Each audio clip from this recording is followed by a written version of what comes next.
Concert Crew Podcast, we back again. What's happening? What's happening? Man, today we celebrating another anniversary. Today we got the 25th anniversary of Jay-Z's debut album, Reasonable Doubt. This can't be our first Reasonable Doubt episode. Definitely our first Reasonable Doubt episode. Yeah. And the crazy part is his 25th is dropping in the month of Black music, right? Yeah, Black Music Appreciation Black Month. Music Appreciation. That's dope. Definitely. That's That's why he something to hold he on knew to. that. He knew that already. A while ago? In 96. Stop your shit. I got a question that started out for y'all. Did y'all buy Reasonable Doubt when it came out? And if so, what do you remember? I getting it? bought Reasonable Doubt 1996. I brought two albums the same day, two classics. I brought this and War Report the same day from The Wall in Christiana Mall. With the blue sticker. I almost got a similar story. I didn't buy it exactly when it came out, though. This came out on June 25th, 1996. I actually bought it when I was going back to school, so I guess that would have to be that August of 1996. But we was going to school. We was going to. I bought it from Concord Mall, whatever the music store was in Concord Mall in the 90s. That's where I bought it from. The main store. I don't know if that was the Wall 2 or No, it was something else. Whatever the store was in Concord Mall. But we were going school shopping and we had to walk. That's back then they ain't had no bus. The bus only took you to Concord Mall, so we walked to TJ Maxx, which was up the road more on Concord Pike. They ain't have a bus then to get there. Me and my sister, we had a little money for school shopping. We walked to TJ Maxx. I bought some polos or Nauticas or whatever it was. And then we only had enough money for each of us to buy one album. She actually convinced her to buy Reasonable Doubt, and I bought Outkast, AT-Aliens. And this is like shit. August of 1996. And this when I bought these albums, man. So you got it 2 months later? I got it in August. Because it was right before school started, so it had to be August. Well, I'm a bit. My cousin actually bought it. I just, kind of just held on to his joint because I was always listening to it, and we was always listening to it. But he actually went and bought the CD when it first came out, and that shit didn't leave. We had this little gray radio sitting in the corner because as soon as you walk in, it was the corner by the window, and that motherfucker stayed in there. My cousin took mine as soon as I came home because I listened to War Report way more than I listened to this in the beginning. So I kept War Report and he borrowed my Reasonable Doubt and had that shit for months. Damn. So you got War Report came out in 97. So you got this. This got this. No, War Report came out in 97. I think War Report came out in 97. I'm pretty sure because I bought War Report. I got some albums I remember the double album. I actually bought War Report and Puffy No Way Out at the same time. Or Puff Daddy and the Family. I bought those two albums at the same time. I'm not saying they came out exactly at the same time, but I remember buying them together from the music library uptown. I had to buy this when it came out because the reason I bought it was Ain't No Nigga from the movie soundtrack. And Brooklyn's Finest. And Brooklyn's Finest because my favorite rapper was on there. That's the only reason I brought the album. Yeah. I bought this late, like 98. Like when Jay-Z was like really starting to pop. A lot of people did. Hard Knock Life. So I went back and definitely bought this version of it with this case. Yeah, a lot of people got that same story up. I don't even know where my original version is. I don't know what happened to that. Somebody probably took it from me. I'm pretty sure. You know what it is? It was right when Streets is Watching came out because Mike had the soundtrack. He had the tape and we were watching the tape and stuff. I was like, "Yo, Jay-Z, nice." Went back and classic Streets is Watching. Started collecting and stuff like that. So, all right, so that's weird. I thought. So Reasonable Doubt, the climate in 1996 when Reasonable Doubt came out. Now we did a lot of anniversaries the last couple years. A lot of classic stuff came out. So around the time that Reasonable Doubt was about to drop, what was the climate in hip hop at that time? June of 1996. Tupac. Who was on top? Tupac was probably huge. Was Pop, Big, Nas, Nasty Nas. A lot of stuff came out in 96. The Woo. Then you got the break-offs of the Woo. Yeah. Mobb Deep. Yeah. New York is heavy. Yeah. Outkast came out with a dope album in 96. Outkast. But the 96 album was after this. Yeah, but they yeah. got a Yeah, classic yeah. debut though that was definitely was out. So they got the South on the map. Yeah. Is Death Row? I better say is Death Row done, but no, they had Pac, yeah, so they- they definitely wasn't done. So, because Pac didn't die till September. September, Yeah. yeah. So he's on fire. He's on. This is he's all hot. eyes on me. He's- Machiavelli on his he's way. hot smoking right now. Yeah, he's Fish grease. smoking. All Eyes on Me came out '96, right? Yeah, Earlier. it came out February. Yeah, February. So it was out. So Yeah. All Eyes on Me is Like for burning real, they things might up. be. They them niggas at this time. Yeah. They still are. They still are. Videos heavy in rotation. If Radio you- play. But would you say just because of Pac? Because it wasn't really Pac and company. It was more like Pac at that time. It wasn't like No, the whole it team wasn't bubbling like some other instances. This is well after Doggy Style because that came out '90. yeah, 94, Yeah, so 93, Snoop is his only highlight is being on the album features. It was Pac. Yeah, definitely Pac. So the 96. East Coast got it still as far as music at this time. Nah, West Coast is heavy, dog. They heavy. Like Pac was heavy. Yeah. So just Pac alone was It just was the enough addition. that he It was just the he pushed. addition of him, and then like him coming home at that time. So him He- coming home he- and then he- I think it dropping. was like a seesaw effect. Like you had the West that was still doing, the East was Yeah. definitely had their collection. But you of got albums. Biggie's album was what 2 years before? 94. Yeah. Yeah, so his album Nas is 94. he didn't drop That's- again until '97. So Yeah. what is it, Junior Mafia? Like Yeah, 95. But he was still doing like features, like great features. I mean, Bad Boy Yeah. was the shit at yeah, this yeah, time. Bad Oh, Boy, yeah, man. yeah, Oh, yeah. yeah, Bad Boy was 96. Yeah. Bad Boy was smoking still. this is heavy remix. Yeah, Remix yeah. season. And then the R&B was picking up. So Yeah. Bad Boy definitely had a run. But Pac was, well, you know what it was? Pac was moving units. Like Pac was moving major units. That was the difference. That's probably Yeah. the difference between him That was the and difference. all of them. He was just moving more units than everybody. But like to be honest with you, like this album wasn't. it wasn't. Yeah, this album wasn't.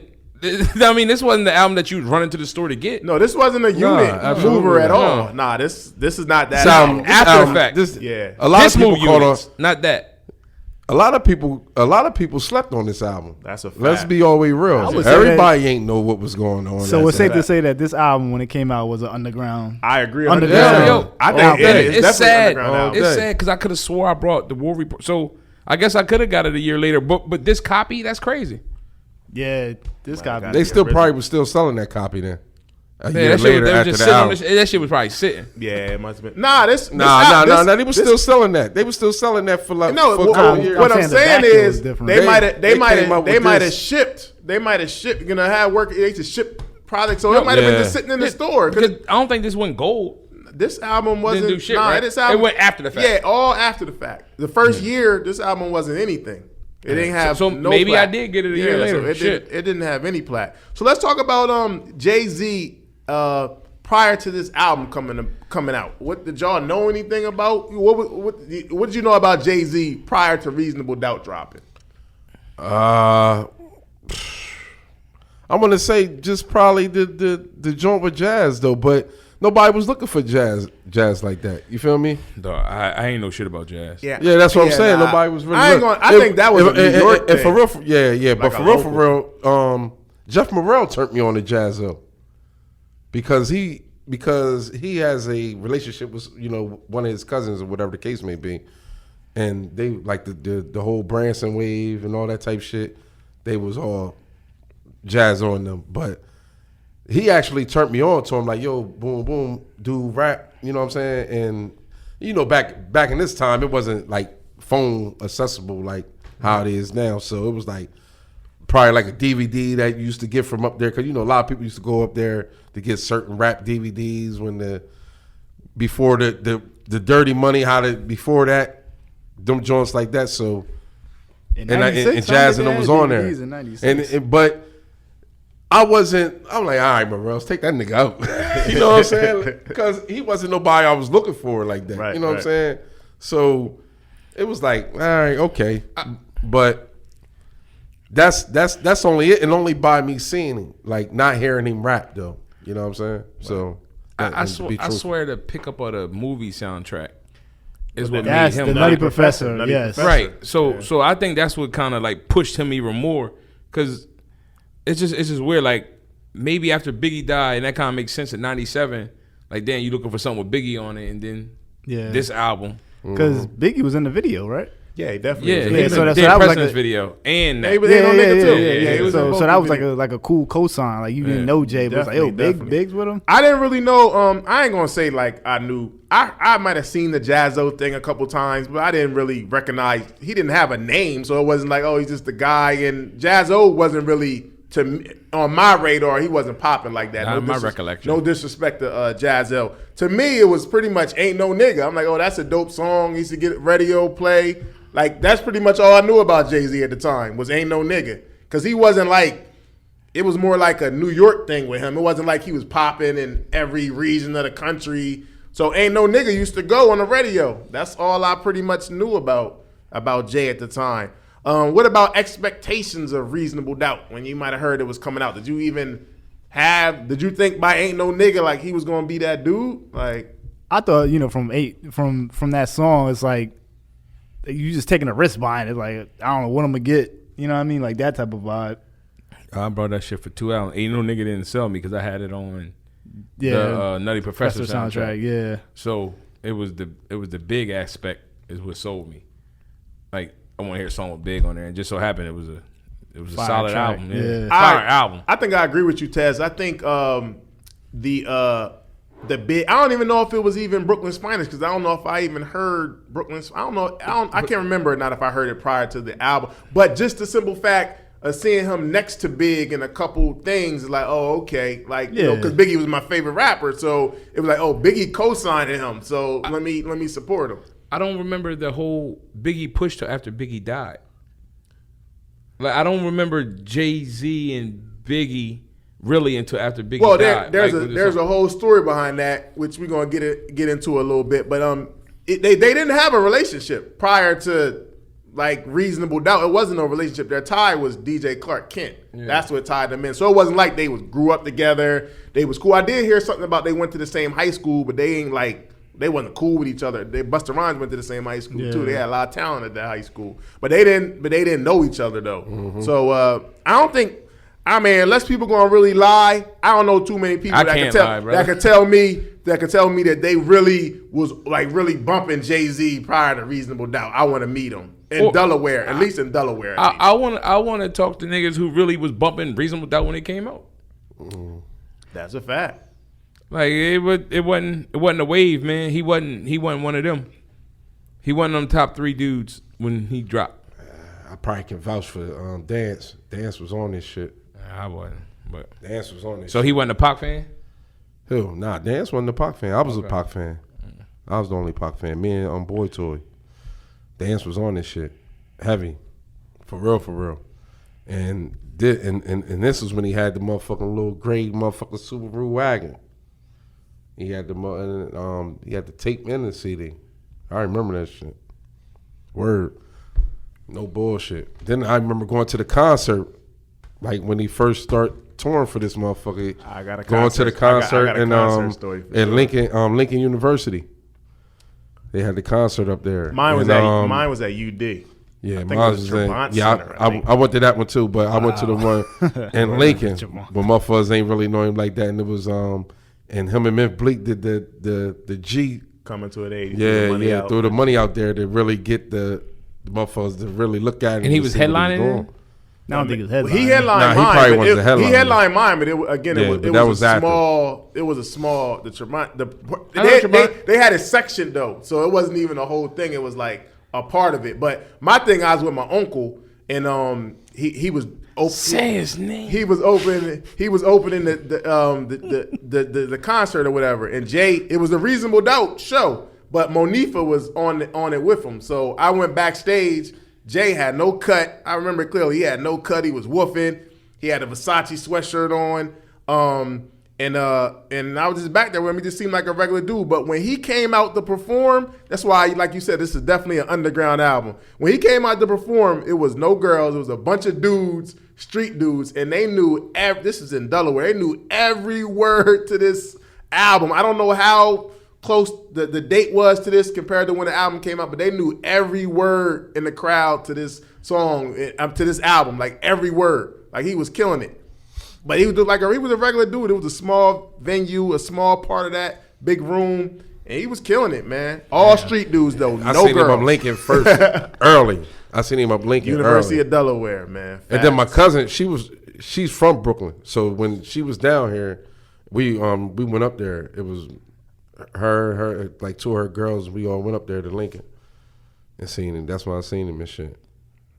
All right, Reasonable Doubt. Reasonable Doubt by Jay-Z was released on June 25th, 1996 on Rockefeller and Rockefeller Records and Priority Records. It was recorded from September 1994 to February 1996 at D&D Studios in New York City. Now, the producer said that they pretty much just made these songs anywhere, but they actually recorded them in D&D Studios. So that's where they actually just did the final recordings at.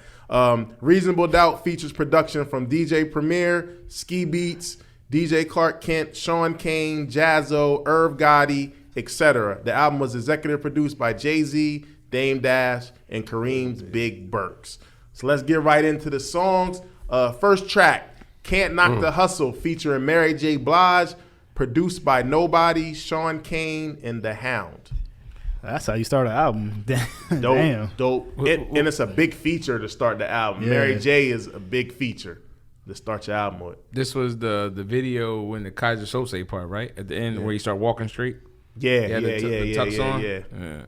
And this video actually has it has roots to the beef with Nas, because they said that it's a part where they got like this table and Nas was supposed to be sitting at the table and he didn't show up. So this part of Jay being slighted, it started him with the slighting from Nas that he didn't like. And Nas is actually supposed to be on this album on a song too, but we're gonna get to that. But this is a great album opener, man.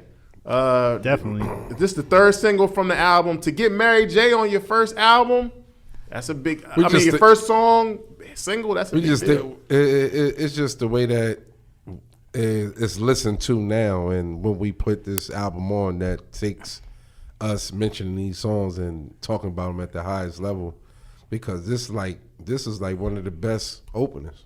This wasn't my this wasn't one of my favorite album cuts to begin with. Like, listen to the album. Can't Knock the Hustle wasn't one of my. It was a dope song, especially it grew on me later. Yeah. But, One day will be a start. like especially lyrically, like later lyrically, it took me to another place. Yeah, he was running this. He was running this joint. Not initially.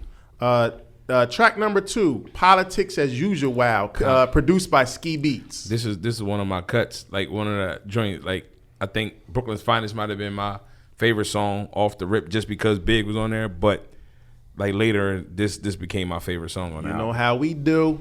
Yeah, Rockefeller. Dun, And he runs He goes this shit. in on He runs this shit, He boy. goes in on this song. Song, man. showed Wow. off on it. He snaps Yeah, on this. this is probably one of my favorite songs on the album. Probably the favorite. Man, he snaps on, man.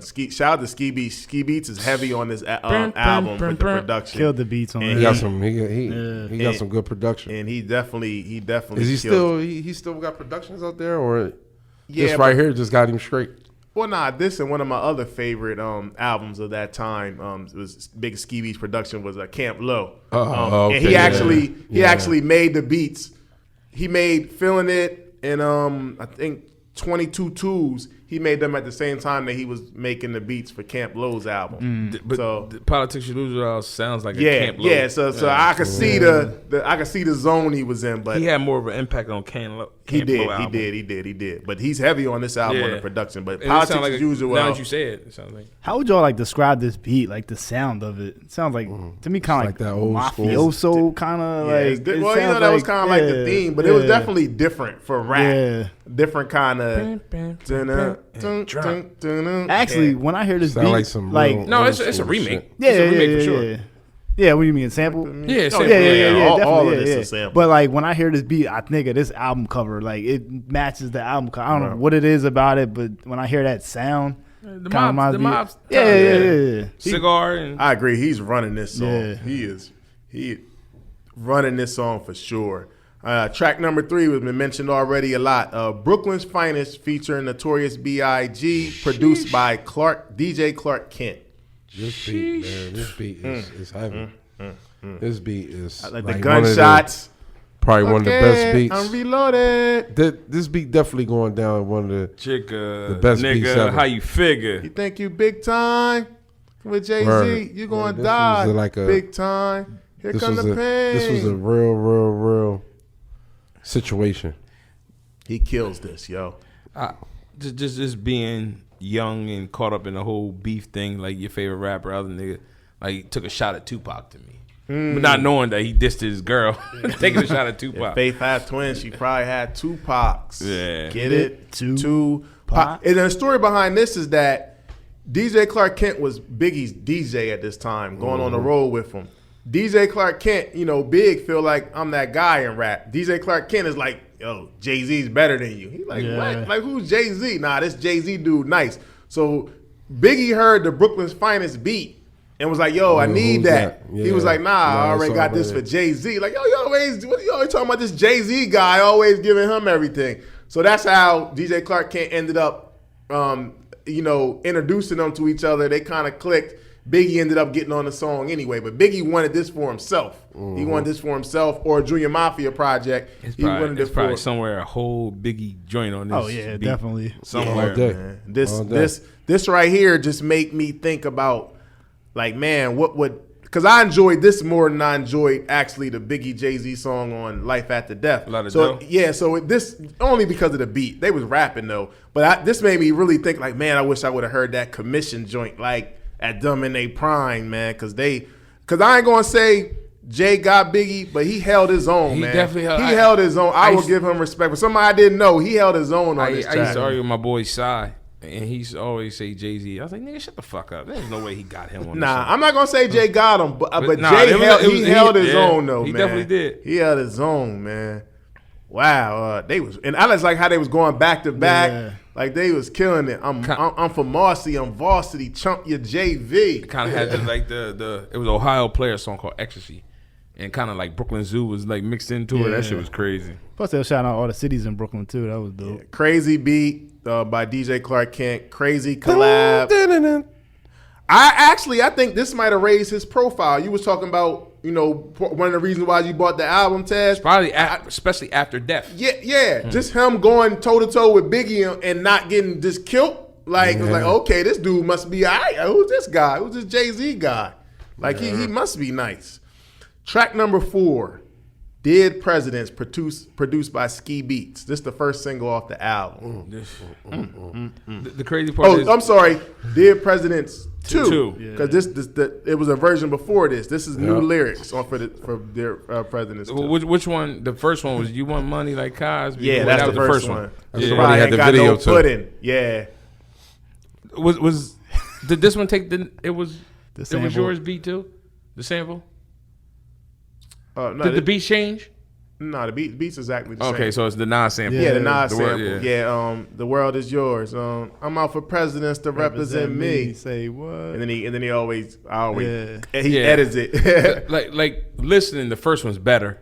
The first Dead Presidents is better than 2, but dude, I mean, it was dope. It's still dope. Beats crazy. The video was dope. It was some old regular stuff, but I just thought it was dope. Yeah. Like it was. Yeah. I mean, the ending part with the Monopoly Yeah, game playing and the role. Biggie and AZ and all. So they them shot up. 2 videos?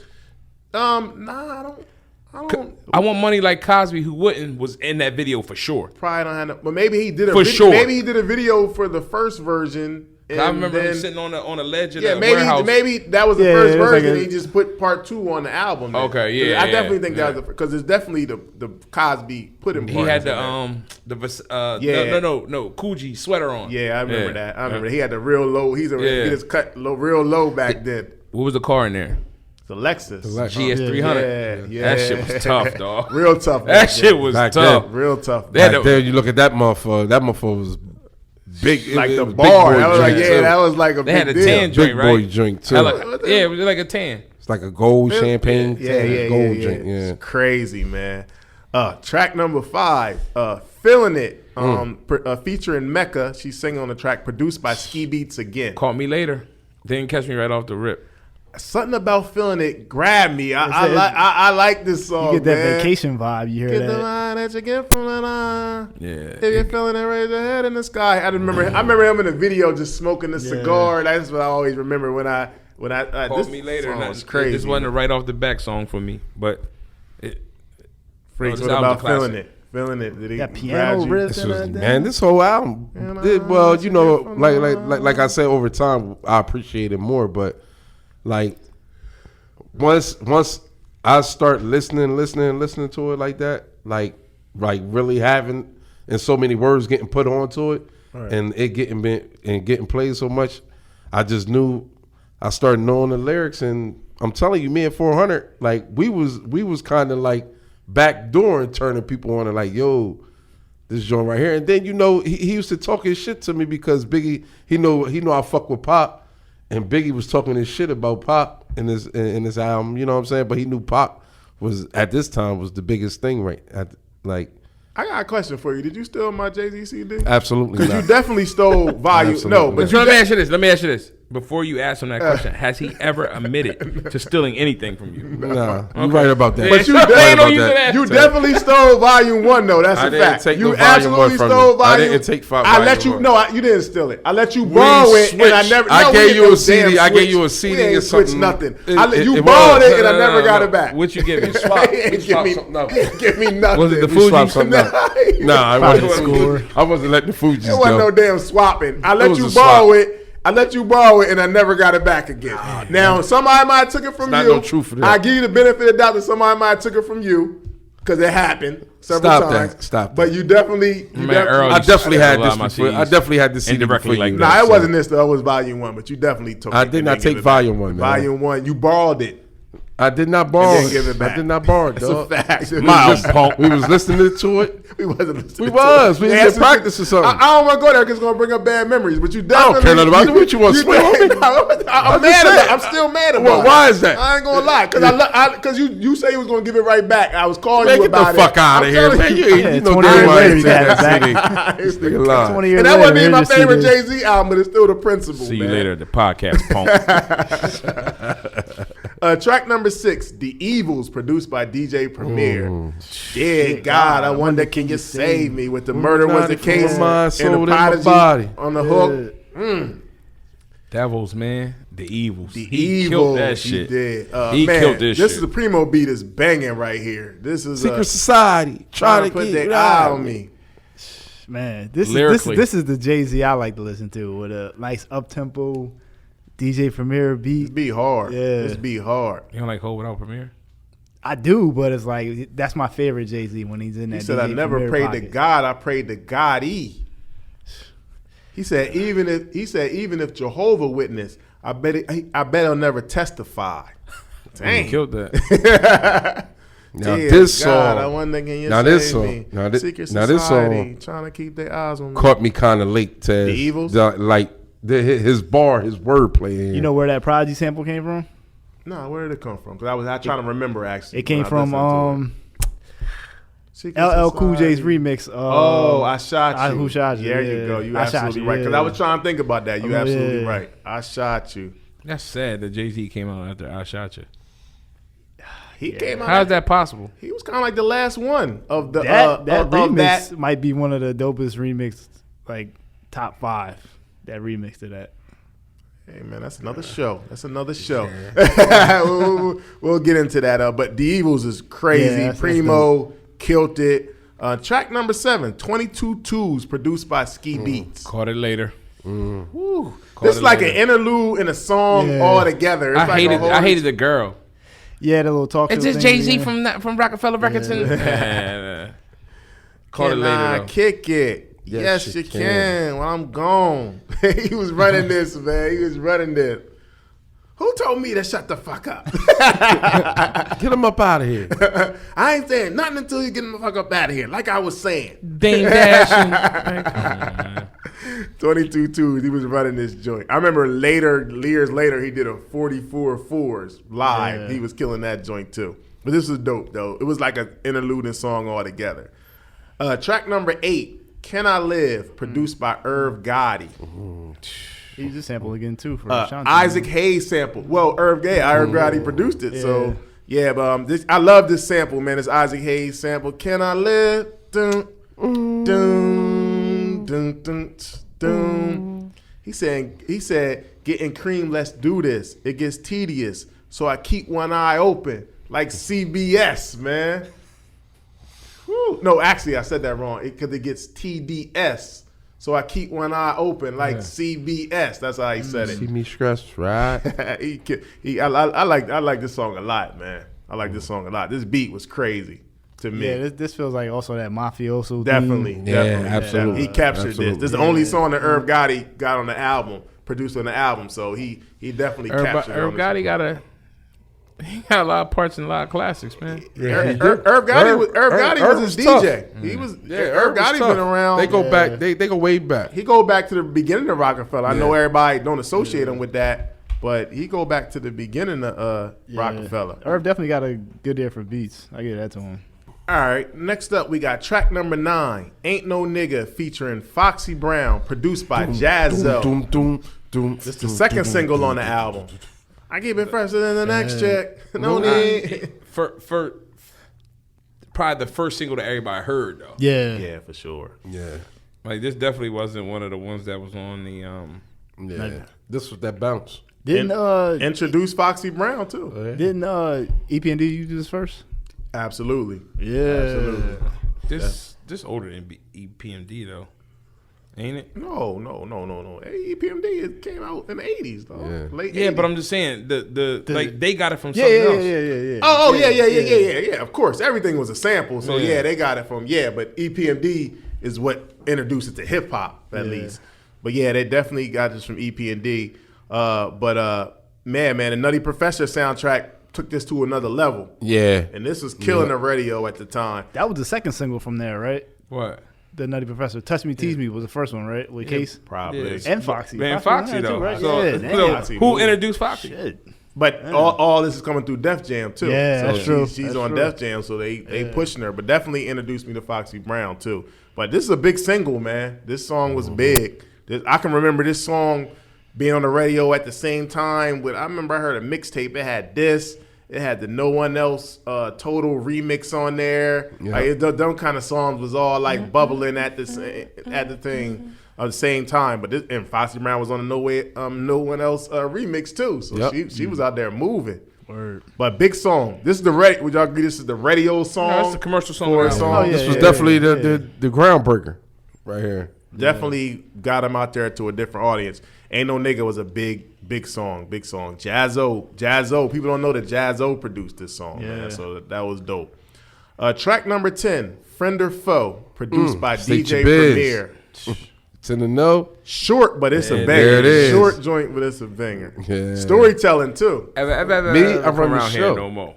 These kids, like nobody coming around fucking with they Dope and shit. What you want to do? What? Fried Gun in the though, face, and that's I all you can liked come up with. But you mess with the big dog, I gotta bite you. This is crazy. This is only like 1 minute and 1 minute and 30 seconds, That was- but he was killing it. That was fucked up. How he did Jamaican dude. Hop And your that ass back in that van. Head back to Kansas. He said gun in their mouth, and that's all you can come up with. What you want to do with? That was on the second one.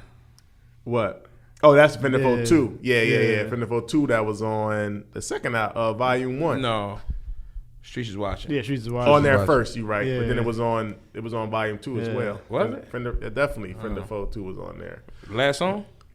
It ain't last song, but it's on there. Dun, dun, dun, dun, dun, dun. I take this one over to part 2 though. I like part 2 better, man. Part The two was the shit. beat was I was quoting kind part 2, so I definitely Yeah. think that. I don't know the beat was on the part 2 was. Then he had was that line hard. about Bam, Big. bam, bam, The Said, beat was kind of harder. Throw some ice down for your nicest MC. Oh yeah, Please, yo, tell Big, Big's it's unbelievable. Friend or foe. Biatch.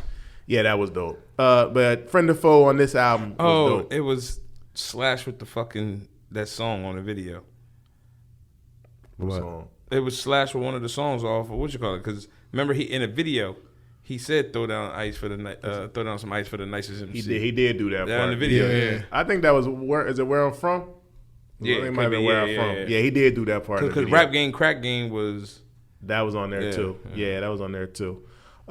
Track number 11, Coming of Age, featuring Memphis Bleak, produced by DJ Clark Kent. Bleak did his thing on this album. Yeah. On this song. Jay made Memphis Bleek a rapper with this song. Yeah. He said, "Look, Oh, he wrote his verse. He wrote his verse. He wrote his verse and said, he wrote "Rap his verse. this." Yeah. Memphis Bleek was just a little young boy around the way. He said, "Rap this verse." He little seized him. Jay-Z's good at following Oh, the Jay Z blueprint. wrote this verse for Bleak. absolutely. I never knew that. 100%. Damn. Bleek wasn't Shit, a nigga, that's rapper. one of Bleak's best verse. Bleek wasn't a rapper. Bleek was a little dude from his Yeah. neighborhood. Actually, Jay's sister and his mom is like best friends. So he was Yeah. just a little dude from the neighborhood. He was running around hustling.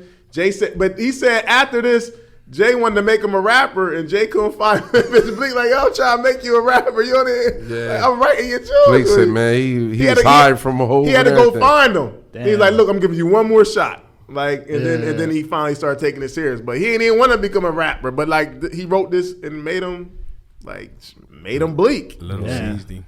Word. Little But seed. this is dope, man. Like you said, when they perform this, he always Yeah, a G. a G. Oh, Around it's for with free, you and he for throw it free. in the. He's killed this joint. This Coming of Age is dope. Dope song. Track number 12, Cashmere Thoughts, produced by DJ Clark Kent. Dope beat, man. Yeah. This shit is so laid back, dog. He kills this shit. That's what he do. He getting his bag. I don't know, man. If I had to pick one song that was maybe my least favorite on the album, I think I might pick this song though. Really? I think I might pick this song. With the songs that's left? I kind of like the last two songs. Shit. I don't know. Cashmere Thoughts wasn't Cashmere never my Thoughts, favorite. dog. He It wasn't kills- never my favorite. he The beat murders is different, this. but this wasn't my favorite though. I think it's definitely slowed down, like the whole flow of the album, but it's still dope to me. Yeah, it's a dope Like, song. yeah. It's a dope song, but it's out of all the other songs, it's one of my least favorite. Track number 13, Bring It On, featuring Sauce Money and Jazzo, produced by DJ Premier. Out of DJ Premier's beats on here, this might have been my least favorite, but I think lyrically they was getting off on this song, man. Yeah. Sauce and Jazzo and Jay, Ain't this the they one? had them bars. Bin. Oh, shit. How They be like, bring it on if you think Nah, you nah, can that's hang. not The that. Fat Joe Oh, sample. Bring it on if you think Think you you can can hang. hang, yeah, But if nah. not, then let me do my thing. All Sauce right. Money really got off on this joint to me. But lyrically, I thought they bought. This is like a New York, Wisdom of a Sauce, young Sauce Bobby is De amazing Niro. on this joint. huh? He killed Sauce this is joint. amazing on this joint. Oh, and this is the song that Nas, he wanted Nas to be on this song. I don't know if I could even hear that, Wow. but he wanted Nas to be on this song. Yeah, and when Nas stood him up, High post. Nas stood him up for the recording session, so he just used his home team, Sauce Wow. Money and Jazzo. He had Niggas around wanna to put him on. Niggas wanted him. My I long think this is the jeans. best Premier beat on here. Really? Yeah. Better than the Evils? The Yeah. Evils be hard. Yeah. Shit. I'm gonna take that. I'm gonna take Bring It On over this. This wasn't bad. It wasn't bad. I like it. This is the lyrical song. This is a New York Yes. primo, Killed that like underground New York. When he get in type his song. bag like this, it'd be like, whoa. Yeah, they was going in. And then the final track on the original version is Regrets, produced by Peter Panic. Yeah. Regrets is crazy, dog. I think my this is a favorite nice tracks. album closer to me. Yes. You got Regrets in the Street Game. I think it ended everything very well. And Yeah, man, this one. shit, my brother Trap, man, he got a Regrets tattoo. It says Regrets. Never live with regrets. So how much influenced him. But I think it's a real good album closure. Like it kind of like was real smooth. And- It kind of like and brought it ended up- back down. It was And dope. then it was some real shit. Nah, word. was You some really real hear what shit. he's saying? Yeah. Like, you really listen to the lyrics of what he's saying? Like, this joint is real dope. Then you got, on the remastered deluxe version, Can I live? Can I Live 2, featured Bleak. Memphis Bleak on there. I like that song, too. And then it's a Japan bonus version that had the song Dead or Alive Part 1 with him and Sauce Money. And that song, if you ever hear that, or check it out, YouTube or whatever, they actually are popping shots at Pop probably, on that This song. is probably the worst beat on the album to me. Or Regrets. No, the Part 2. part two. Yeah. It don't fit the other songs to me. It's a little different. I think that's kind of forward thinking to some of his other stuff. It's not like, I don't know, it don't got the soul kind of energy Right. as the other joints, but it's not bad though. It's not bad. But yeah, that's Reasonable Doubt right there, man. Yep. Reasonable Doubt debuted, like Taz, you were talking about earlier about it didn't sell right away. It debuted at number 23 on the Billboard 200. It was praised critically upon release, but it was not immediate success like commercially. The album sold 420,000 copies in its first year of release. And it wasn't until February 7th of 2002 that Reasonable Doubt was certified platinum. You know, he had a lot of other successful albums after that. Some that of made us people- finally caught on and went back. It remains his lowest charting album of his career. That's crazy. By 2006, Reasonable Doubt has sold it sold 1.5 million copies in the U.S. So it definitely was a lot of people got on later. Slow burn. For- Got on later, but they still didn't catch on anytime. This is his like Low, yeah, it definitely this, is low. This is a top 3 for me. Whole album. Word. So maybe Hands some down. people some people maybe was just like, yo, I like Jay now. I ain't going Hands back. down. Right. like he only got to me. Oh, I guess we'll get in that later. Never mind. Definitely are. What was the impact of Reasonable Doubt to y'all upon its release? Upon its release, Yeah, like after it came out, and you got a chance to sit with it for a while. I mean, it became a classic like Yeah, Jay-Z. later, but like right away, like I said, I listen to War Report way more than I listen to this. And War Report's a classic, but I wouldn't put it over this. But I didn't get this right away. At the time. Yeah, at the time, yeah. Freaks, I'm gonna beeline right to you because we did a top 10 of 1996 albums, and you were the only one that picked Reasonable Doubt as your number one album in 1996. Yeah, so this why did that album, this album, This came out the same year as it was written. everything, yeah, all that. Yeah, this was my favorite album. Mostly because of Over Tupac too? Yeah, this is my Fact. favorite I album. got the list. Go ahead. It's my favorite album. Did more than double this. Yeah, this was my favorite. I got a chance to grow with this. I'm telling you, like I heard with it. I heard this before it got the popularity phase. Because my cousin, he had this shit. Like this ain't no bullshit. I'm not, you know how they say capping. I'm not capping or whatever or putting too much sauce on this shit. I sat with this and like what he was saying is what that shit that what was going on at that time. Like it was some major player shit happening in my neighborhood, and he was talking about that shit, and So you everybody you felt can it relate to it from the subject matter. from the rip. And yo, this was like one of the best albums, man, that I ever heard like that, man, in rap. This was one of them albums, man, and just for me to catch it so early.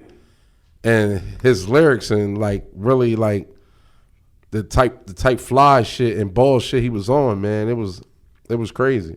I didn't know that he was going to blow the way he is, but as Sean said, this was considered like one of the best underground albums that was out. Yeah, And then you could tell because when more of the mixed tapes and shit was coming out, all these songs was getting on there, or he was doing remixes.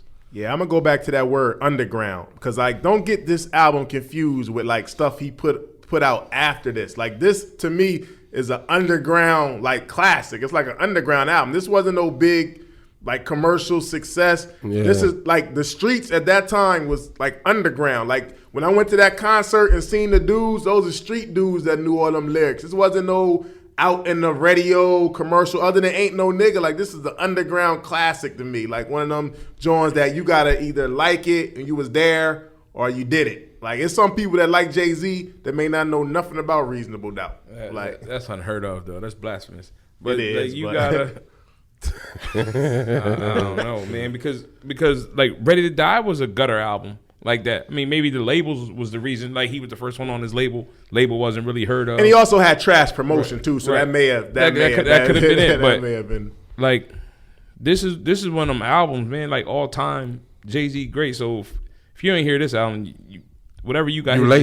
discography, You late. list that your list all fucked up. I agree, and it's funny because I'm proud of my son, man. He been going back and listening to a lot of older music, not just the young music. And it's funny because out of all of Jay-Z's albums, and I told him, go listen to this album, go listen to that album, go listen to that album. He like, yo, Dad, my favorite album is Reasonable Doubt. I'm like, wow. I didn't think he was gonna like Reasonable Doubt because I think it kind of sounds a little different compared to the stuff he did later. But he likes Reasonable Doubt. I think that's dope. Yeah, that's real. That's dope. But it's an underground or street classic. I would consider this album, man. Absolutely. I definitely. Absolutely. How would you describe the sound on Reasonable Doubt? Vintage. Like them old school Good vintage word. beats, man. I like Word, man. It's just something about it. Like the for real, and this came after the album. Like them moments in Dead Presidents once he got back with Kirby and them and they riding around, all that type shit. Because one of the beats, I'm saying, like, Yeah. it's that type feel. And then like this shit was just so hot, dog. And I'm telling you, man, like this shit was crazy. This is where I thought Jay-Z did his whole career, until, later, where he like surpassed the, you know what I mean, because his untimely demise, but the Biggie blueprint. Like he went back and got them old beats, because you think about it, in 1996, Nas didn't really do that. Pac wasn't really going to get them old songs sampling them like Big Right. did, but this is the sample that like kind of compared to Ready to Die. Like Jay-Z did that, and so that was like a refresher to everything, because 96 didn't sound like that. That Yeah. sounded like a 94 album. Yeah, I feel like this album, to me, this album is kind of different, man, compared to all the classic stuff I feel like that came out at the time. Because the real street stuff to me was like more aggressive sounding. Like the beats was harder, the artist was more like rah-rah. Like to me, he's talking about all the street stuff, but I think he got a different angle. It's more like an introspective kind of laid back kind Like of flow. smooth with Yeah, it. real smooth. Well, like all the other dudes is like, like you said, I love CNN, but they were like, like it's aggressive. Well, Mobb Deep, The difference is it's the opposite of Ready to Die. Like you heard Ready to Die from the street nigga robber perspective. Right. Know what I mean? You heard Reasonable Doubt from the drug boss. So that's the difference in the, you know what I mean? Them niggas wasn't getting money like that. So like this is, you hear the street boss version of, and that's why Freak Right. said it was some major shit going on in the city. That's why they can relate to this, because there's some street boss shit going on. I agree with that. That's well put. Well put for sure. Yeah, he was coming from a different angle. Not that he was talking about anything different. I think his perspective, the way he delivered it, was different. He wasn't to really me. talking about robbing niggas. This nigga, No, he he was definitely- getting money. Yeah, he was talking about like street, Yeah. like you saying like thinking, like Moving them thinking bricks, about shit your like that. moves, Yeah, yeah. like real precise. That was it. It was he definitely was came it. from But a also, it different was angle. like the poetry of it that made it dope. It wasn't just some. because the lyrics you and know, stuff had to yeah. be nice But- too. but how does he go from Hawaiian Sophie, the fast to this? Yeah, he had. This transition is almost Yeah. like It's different. it's I almost agree. his shit is just as almost as different as you go from Lights Out, The Block Is Hot to the Carter 2. Like that transition, you're like, how the fuck did that Yeah. happen? Well, he has moments on here where I feel like he kind of sped it up a little bit, and then he kind of go back a little bit again. But it's nothing like there's nothing like that. If you though. think about it, that's why the album started in '94. I'm quite sure Yeah, the yeah. ones with the speed Good point. is the Good point. '94 tracks. Yeah. You Good know what I mean? point. From '94. So you damn near had 3 years to make that's this a album. big one. And they say when you make your first album, you got your whole lifetime to make your first album. So I that's a good point. 94 to 96, that's a big window. Right. Like So you still got some of that Hawaiian Sophie bullshit in there. right. I mean, Very but he little, can't though. spit that fast on those beats though. The way he was. He did on one of them joints. Not the whole song, but Yeah, you know what I mean. yeah, You heard a bar or two. Yeah. where- It was like a bar. Then Yeah. he'll kind of bring it back, slow Yeah. it back down again. I think it probably end up coming at him like that because it probably fit his lifestyle after one point. Because you gotta really think about it. Like when he was doing all that, he was in the little battles and things of that nature. His old head didn't rap like that. Like Jazz Kane. Kane did rap like that. Kane had joints where he spit like that. At this point. Kane Yeah, Kane had bars some like that, rap like fire. that. He had rapid fire. Yeah. But I'm talking about when this is after Young, Gifted, and Black and all that type shit. Kane definitely different now. Yeah. I'm saying that. definitely, Yeah. But he had a rapid fire. Maybe not like rapid fire like him and Jazzo, but Kane definitely was fast rhymer too, for sure. one That of was the best before songs Smooth on- Operator and shit, right? One of the best songs one of the best songs and one of the best parts on the movie Juice. yeah. Kane was spitting like that. Word. But that wasn't like I like- that's Kane my was song. spitting That's that my shit. song too. He Yeah. was killing that. That was the Ledge, right? Yeah. No, No, that's Rakim. Yeah, Yeah. yeah. But that's a crazy song. So how does Reasonable Doubt stack up against the other albums of that time. The other things that we look back on, the other albums that we look back on this era, and we say these are the classics that define the mid to late 90s. How does Reasonable Doubt stack up to them albums? Reasonable Doubt's in there. I guess I would say top 10. Like this one, to me, this wasn't the best album that year. It Was Written was. I can say that. Like it was written was fucking crazy. I would say definitely top 10 of 96. And No. He said around that time. Oh, around so we're that not time. talking easily Okay. 96. Though. Yeah, You know what I mean? Top 3, top 5. It was in everybody's top 10 yeah, of yeah. 96 for sure. Right. Probably top Top 5. five. Most people's top Yeah. 5 of 96.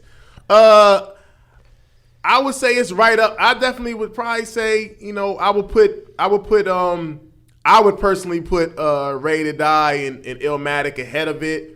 But You just put 3 ahead of him. Then what else then? you said Ready to Die, Illmatic. It Was Written. Oh yeah. That's 3. Yeah. I would. I love. So it depends on where you going Yeah. from. Like, are you going from, 92, 93 to 97, 98? New York rap. If you give me like New York rap from make up a date, 94 or 94 was a big year. So you go like 94 to 98 or 96 or whatever, 97, whatever one year. I think it's top 10. Yeah, top 10. Like, It's top 10 for sure. I might have it top 5, maybe. It may be top 5. I mean, I don't want to 36 overthink it Chambers right came out, now. what, 93? What? 36 Chambers? Yes, 93. And, Cuban Link came out when? 95. 95. Yeah, Fuck. that was all last year. Yeah, it's top 10. Top 10 Yeah, for I sure. would- Yeah, would say top maybe 10. top 5, depending on who you Maybe are. top 5, argument wise, but definitely top 10. Yeah, that easy. I feel comfortable with top 10. Yeah, top 10 for sure. What is Reasonable Doubt? What does it do for Jay-Z's career? Reasonable Doubt. I think it does nothing for his career because if he started at volume 2, he's good. Yeah. Like, I mean, for the street niggas, like that brought them in.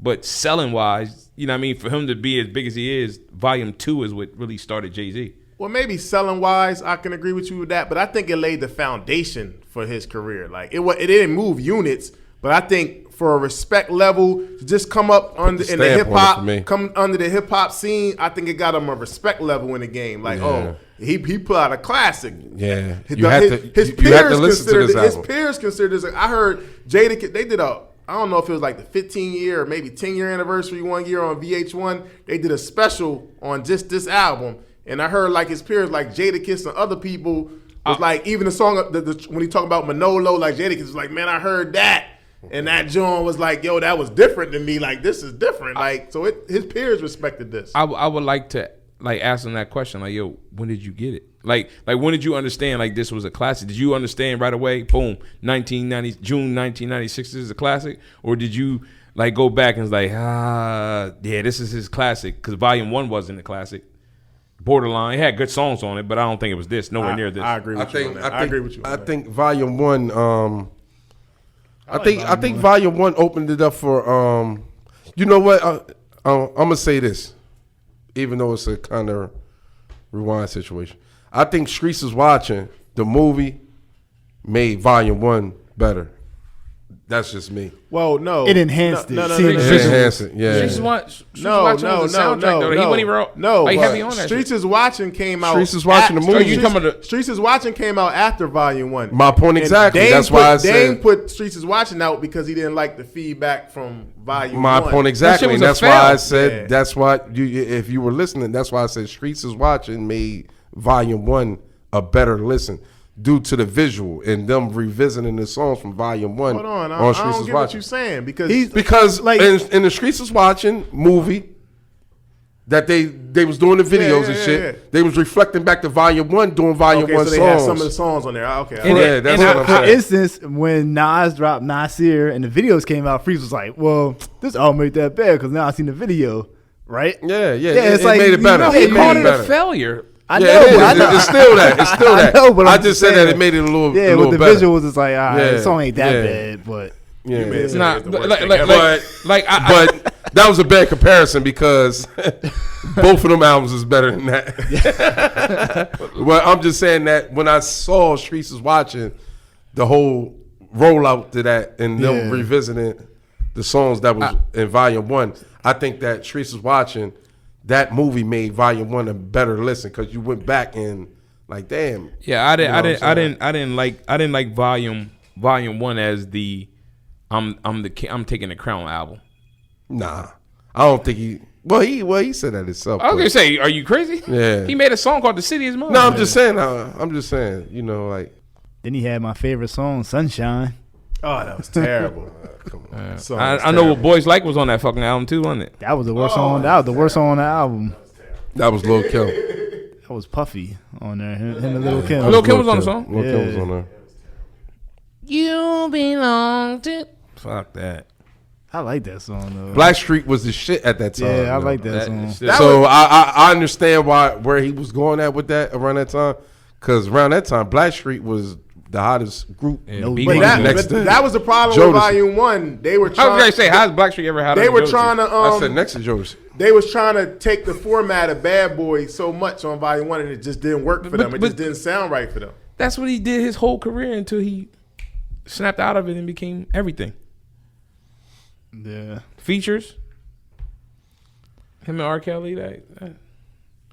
But that was the format, I think, man, for the East Coast. I don't think that he just took it off like he bit everything that Bad Boy was doing. I just think that was I kind didn't say of like, Bad Boy. I said he followed the big print. yeah. Well, My opinion. I just think that, yeah, I feel you. I think But by the time he got to the 2000s, I think it was the format. He dictated. Like I think after that 2000s, everybody started following him. That's how I feel. Like he, Yeah, but I think- he birthed a whole bunch of babies after the 2000s. When the Blueprint came out, the Blueprint birthed babies. Has Trick Daddy. Never mind. Trick Daddy and Hov ain't. I ain't gonna waste my 20 Yeah, minutes. yeah, It's his opinion. They It said definitely is They opinion. wanted to find a goat after. It definitely is his opinion. That's definitely his opinion. But I feel like he put in work. I didn't give it to him right away, but I feel like he put in work. But what do you think Reasonable Doubt did for Rockefeller Records? Oh, The run they went on.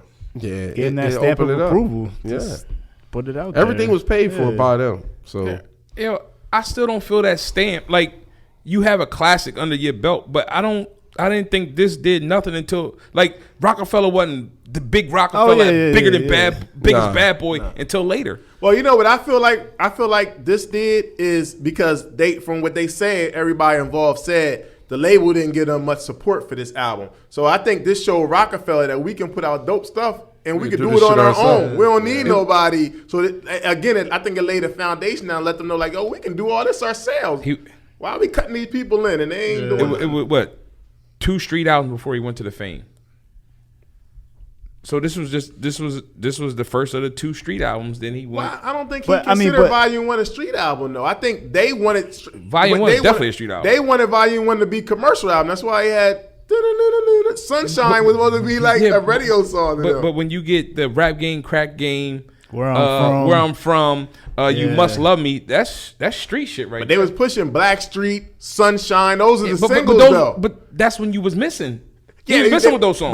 But that's what they was. He had on Yeah. colorful suits. like he, like I mean, they didn't really. They I were mean, ter- I the agree. world didn't pay attention until Annie. I agree. But they were trying. That was their strategy. It didn't work, I don't think. But This is they one of were them trying. albums that's like, all right, so Jay-Z can go talk to Roger Goodell and be super famous, but it's like at the end of the day, you still produce this perfect album. You know what I mean? A Without- street album. And it's still I get dope. that, but this album don't get you to Roger Goodell. No, it doesn't. It doesn't but- get it doesn't get the Europeans paying attention. Oh no, it doesn't. But at the end of the day, the real hip hop heads can be like, "Yo, Jay-Z got at least Yeah, Jamal one." from House Party. Yeah, I know. Yeah, he gets it, Yeah. but Jamal was at that Toronto party too. All right, is Reasonable Doubt a classic? absolutely.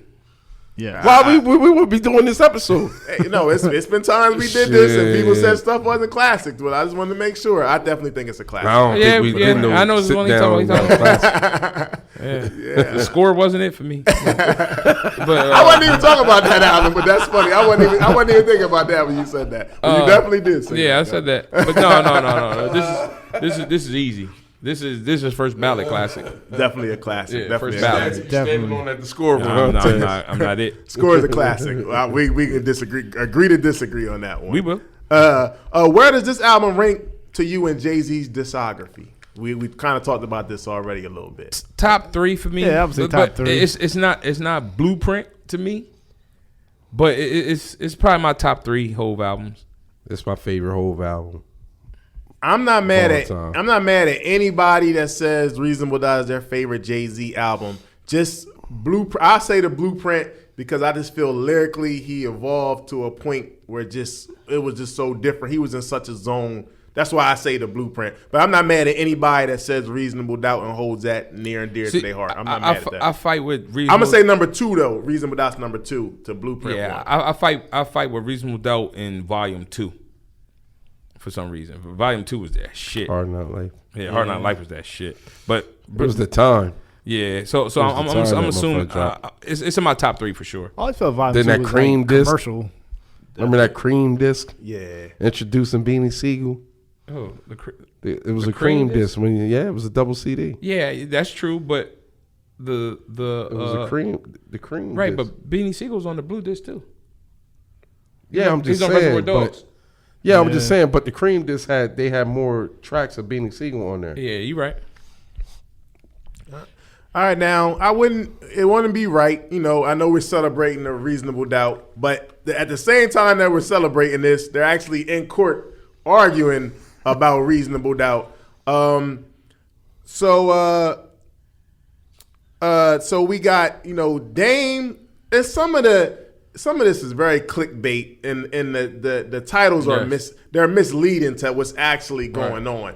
But the big headline is Jay-Z suing on some outlets. It's like Jay-Z is suing Dame Dash for Reasonable Doubt, and that's actually not the truth. Rockefeller Records is suing Dame Dash.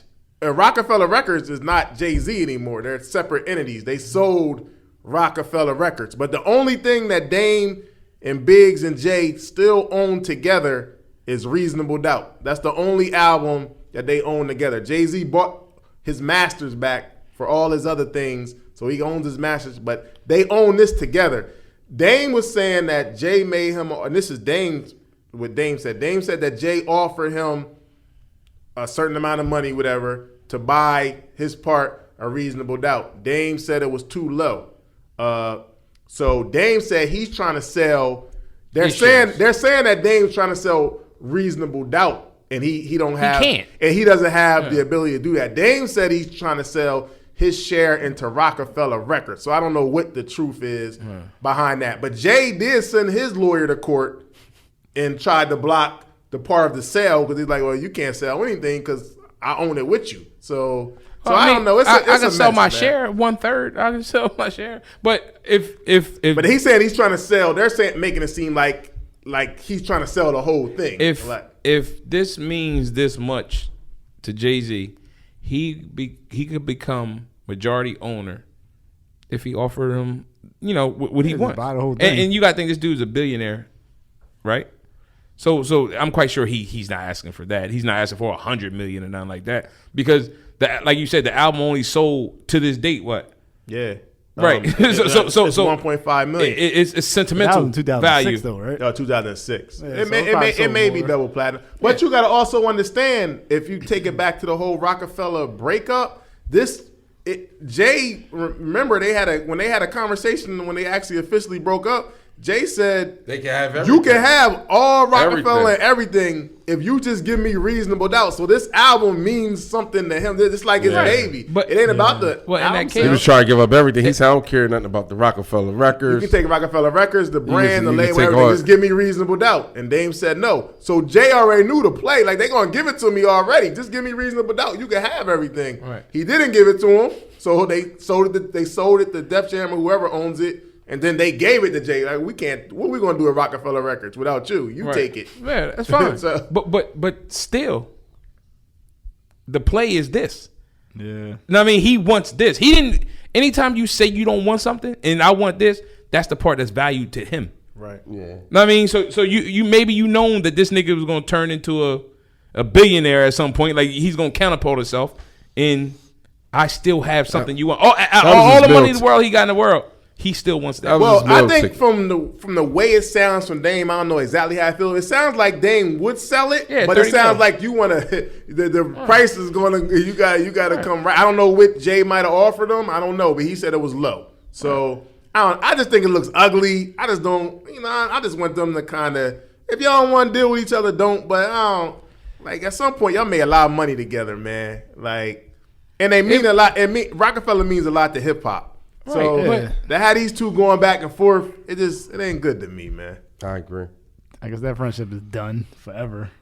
Yeah, but I don't. But I think some of this, I don't even think some of this is really Jay's fault though. I just feel like the way the news is kind of baiting it, like Dame Dash Rockefeller. I mean Dame Dash Yeah. Jay. Jay-Z. And That's it's why he said it's some Rockefeller. bullshit. It's really Rockefeller Records, which Jay-Z doesn't own no more. Dame Dash. That's two different things. Well, he's sending his lawyer, so he's sending his lawyer for a reason. Yeah, because he's involved regardless how you want to put it because he's the owner. Biggs is too. They're involved. The three people own Reasonable Doubt. That's what it is. It's the only album. This the only business they still got together. If I'm gonna His sell whole something- thing is you trying to sell it to somebody else that don't got nothing to do with it. Trying to sell your part. Well, he's trying. What am I hold on for? He is for? trying to sell. He is trying to sell it to somebody else. He is. Yeah. And they're pretty That's what much he's trying to saying that you can't sell it by yourself because you don't own it. He So only don't thing make I no can think he can sense, sell yeah. is his shares. his Like share of it, at the end of yeah. the day, like he can't sell a whole album that don't belong. Like you could sell your part. That's the only Yeah. thing I can think he can sell is his part. yeah, that's what I would think. Yeah. But so that's why I'm saying I don't know what's the whole truth. But it'll look funny if fucking Jay-Z, Kareem Big Burks, and fucking Vladimir Putin owns Reasonable Doubt. That should look crazy. That'd be corny. I Like, wouldn't like that. That's But- I don't know. I feel like somehow, whether they sell it, they sold everything else. So I mean, I understand. But Reasonable Doubt, just like we saying how near and dear it is to Jay-Z, to Dame, this is near This and is dear the to his play. heart Like, too. this is the play. Like they put a lot of like you say you spend your whole career. They put everything they had in this album. and depending on who was up at the time, I mean, I might have put more financially into this album. Right. Know what I mean? So I Biggs respect put the Dame's point of view. I respect Jay's point of view. It's all of their babies at the end of the day, man. So hopefully they can make that work. Do you think we ask this every album? Freaks normally has something for me every anniversary. Is there any album that came out in the last decade or two that reminds you of Reasonable Doubt? I personally got a blank on this one. I normally try to reach, but I really can't find nothing that I'm kind of not gives even gonna me try. a similar feel to this. I really can't on Who this was one. it? Pito said one of the Benny albums reminds him of Nah, this. I mean, the only thing that you mentioned Yeah, his he name did earlier, say but that. it's still a reach. But like the hood classic type joint would be Jeezy Trap or Die. I mean, Thug Motivation, but that's a reach. It ain't this album, but it's a classic. But Yeah, I don't. Pito said that I don't really get the Benny. I don't really get that one. But I guess must have been maybe off on his a meds that day. maybe on a smaller scale. I don't know. I mean, I'm just saying, coming from the street. yeah, and then- right. I mean, I get what you're saying. I get. Yeah, But just the sound on this, to No, me no. It's is a little different. But Don't do it. how are you gonna ever compare these later guys to this guy? Like can't. sound wise, you gotta think that like a Alien, J. Cole, Kendrick, but they wasn't street guys, so you ain't gonna get that from them. Right. You know what I mean? So it's I hard to kind compare. Not only that, it got to be your first album. Yeah, man. I kind of was thinking a little bit, but in a whole different kind of realm, not topic wise. I And- kind of was thinking Kendrick Lamar, Good Kid, Mad City a little Nah, it bit, wasn't- but the subject matter is so Yeah. different. Like That's the only way I could, and it wasn't Trap or Die, Thug Motivation. Thug Motivation 101. Yeah. Yeah, right. Yeah, I don't really got nothing concrete on that one. So finally, man, Reasonable Doubt, 25-year anniversary. What's the legacy of Reasonable Doubt to y'all? It's a classic hip hop album. Banging beats, incredible stories, bars, production. This is a street underground Jay-Z album. Like for most artists, this would be everything. Like this would be Yeah. everything. Like Yeah. God damn, I got my This be one. all, I'm cool. yeah. But a motherfucker like him, whose career has been so lengthy, he put out other classics. It's just like like this is sentimental. He remembers where he at from 94 to 96, putting hard work into this. But I mean, it's him. So the shit's like, I agree. Some artists got that classic album in the '90s, and they spend their whole career Chasing a dream, even touring that one album that they had. But he has so much success. But And- to me, this is like an underground hip hop classic. Like it's still there's much success in other great albums that he got. Like it's like Reasonable Doubt is like the heart of that thing. yeah, man. but it's not many artists like that's how you know him. Nas, they're aliens. Like for what they put out their first album, you know what I mean, and to outdo their first album, to me, Right. that shit's hard as fuck. And their first album is a fucking bona fide classic. It was, Illmatic bona fide classic, Reasonable Doubt bona fide classic. And some say this is not their best body of work. That's fucking crazy. That And is they're crazy. still relevant today, 25, relevant 30 to the years day. later. That's Right. insane. This is 25 years, man. We talking about 25 years. 25 years. And that's the difference. Biggie cut short, Pop cut short. You know what I mean, their lives, so they didn't get the 25-year anniversary. With them still being, you know what I mean, active. Wow, yeah. Right. So like, that's tough. That's gonna be hard. You to got to do. have something coming up. Probably. But this is a classic, man. This is a classic. I would like I don't. That'd be crazy if you had like a surprise show. But that would be dope though. He got to bring everybody though, so he got to make some relationships right. Well, he can't bring Biggie, but other than that, that would be dope. That would be dope if he could do the whole thing in entirety. Nah, but it ain't the same without like I agree. this right here is the best Rockefeller picture to me. Period. All three of them. When you see that picture right there, Yeah. that's a Reasonable Doubt. And to this day, my album, like the front of my album is this. Yeah. That's Reasonable Doubt. I agree. I take that back. I agree with you. He can't do a Reasonable Doubt reunion concert without Dame You and can't. Biggs there. You All can't. three of them got to be You together. can't. And It can't be Big because him and Biggs is cool. It can't be just Biggs and him. It got to be him, Biggs, and Dame. this picture has to It be could be whatever you want it to be. It could be, but to me Let's as a be hip hop, real. as a hip hop fan, Yeah, I want but- to see all three of them together. Yeah, Like, but you wanna due see to due to the circumstances that we all know that's going on, you will understand why Dame is not there, and you will still rock out. Yeah, but you And Jay-Z would get a pass for doing it. Like, Yeah, no, that's I 'cause feel he's what you're him. saying. But- I feel but what you're saying, Taz. You know, anytime that wishful Diddy can make it thinking. right with a motherfucker that say, I'll throw a refrigerator at you. You know what I mean? Like, That shit Well, different. I think it's a little different than just It's Diddy different. making it It's right. different I think Diddy they joint. both got to make that right because they both did and said what they did. they call this nigga Jay Jerkin niggas. Like, he took, like, this nigga was doing his, Did Hov come out and say something publicly about him besides rapping? just I don't rapping, but I don't think he ever he did. never. Dame actually talked. Him, couple motherfuckers. They actually talked. What's like that one song he interviews. was talking about Dame? Hov never that like was the beginning of Blueprint. but it Lost doesn't even matter. Ones. Lost too much flossing. Too much saying. Sam Rothstein. Rothstein. But so that, make that wasn't another only one. Hov. Yeah, make another Hov. Yeah, that wasn't that same song, though. Yeah, nah, he did the Blueprint 3, like the first song on there. He talking about Dame too. But that's a different album. That's Kingdom Come. But Blueprint 3 he talked about him too. But I agree with you, man. I just wanted to be kind of over with. Yeah, man. but he didn't do no Do it interview for the culture, like man. Just the- do it for hip hop. Yeah, Just but it's bring a it classic. It's not gonna happen. Classic I album don't though, think it's man. gonna And yo, if you young, we always say this. If you young and you haven't heard Reasonable Doubt, you may only Go heard back. his newer stuff. Go back and listen to Reasonable Doubt, man. It's a classic album. Go back and check Reasonable Doubt out. Before all the other stuff from Jay you love. Go back and check this out, man. Happy 25th anniversary Yeah. 25. to Reasonable Doubt. Jay-Z, Dame Dash, Biggs, Memphis Bleak, the whole Rockefeller, the whole Team Rock, they used to call it Foxy back in the Brown. day. Like Foxy Brown, everybody Jazz, involved. DJ Clark Kent, DJ Premier, Ski Beats killed it, man. Irv Gotti, everybody that contributed to this album, man. Dope.